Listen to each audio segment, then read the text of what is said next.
Real quick, before we get to the meat of it, I'm just curious, at the basic level, just like everyone who's had a Zoom birthday call these days or anything else, how was it trying to do this remotely at your job today?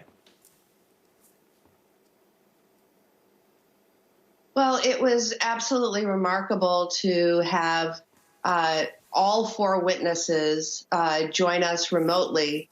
And all of the members teleworking from their offices or Capitol Hill apartments or their home. Both the chair and ranking member were remote in their home states.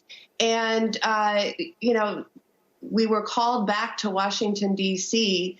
to do oversight and to work on issues. And I just have to throw in my criticism of the fact that we have done nothing related to the pandemic on the Senate floor since we were called back into session. What did you think that you learned? We highlighted a few aspects of today's hearing, but what did you learn and what is important for your constituents and Americans to know from Dr. Fauci and the other testimony you received today? Well, it was dramatic in terms of how significantly behind we are in lacking a national testing strategy.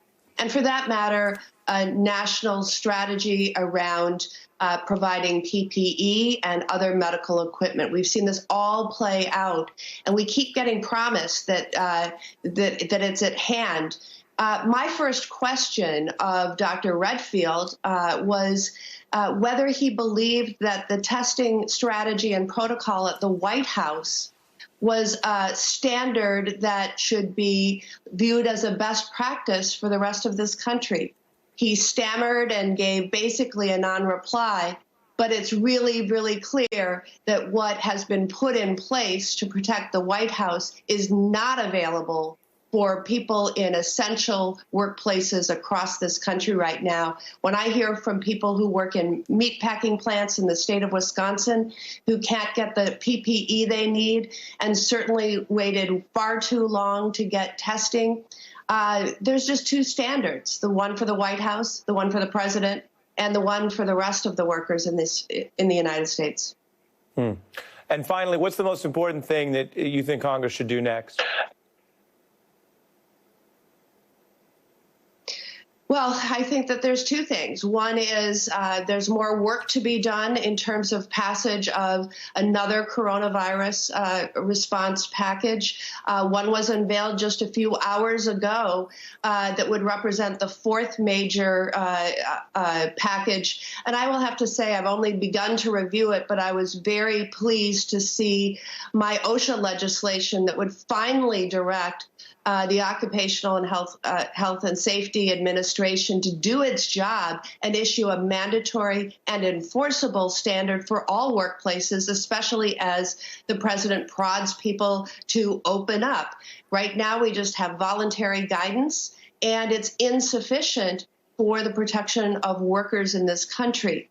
Secondly, we have to continue oversight. So obviously this hearing today with Dr. Fauci and Dr. Redfield and others is part of that effort.